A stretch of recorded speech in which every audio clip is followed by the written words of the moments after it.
চরম পরিহাস। এই দেশ স্বাধীন করেছিল শহীদ রাষ্ট্রপতি জিয়া রহমান, তার দল বিএনপি।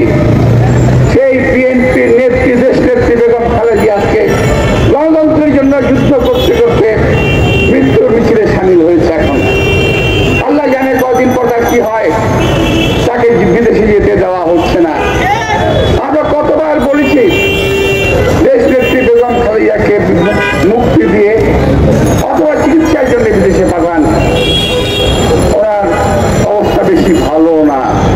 ওরা বলছেন আইন নাই। কেন আইন থাকবে না? কেন আইন কি মানুষের জন্য নাকি মানুষের আইনের জন্য? মানুষ রাশেদ খান মেননকে বিদেশে পাঠানো হয় নাই, আসম আব্দুর রহমানকে বিদেশে পাঠানো হয় নাই, শহীদ রাষ্ট্রপতি জিয়া রহমান, দেশ নেত্রী বেগম খালেদা জিয়া ওদেরকে বিদেশে পাঠিয়েছিলেন।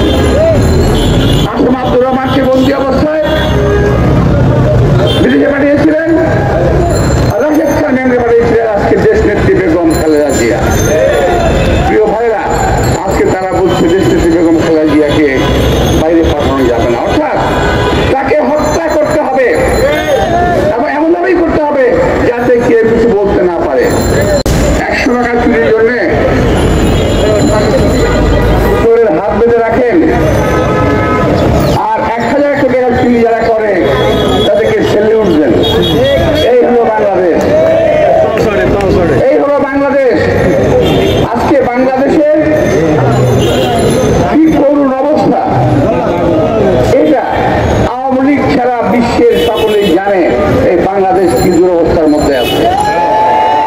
আর তার চেয়ে বেশি জানে বিএনপির নেতা কর্মীরা তারা কি অবস্থার মধ্যে আছে।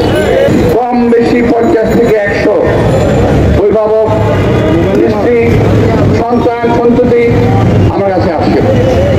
কেউ বলে আমার বাবা জেলে, কেউ বলে আমার সন্তান জেলে, কেউ বলে আমার স্বামী জেলে, কেউ বলে আমার ভাই জেলে। কতজনের জন্য কথা বলবো, কতজনের জন্য সান্ত্বনা দেবো? যদি আমি বন্ধুদের লিস্ট একটা করতে বলি নাই, আমার মনে থাকবে না এত নাম। আমাদের অনেক নেতা এখন শিক্ষায় কারাবরণ করেছে। আমাদের মতো বহু নেতা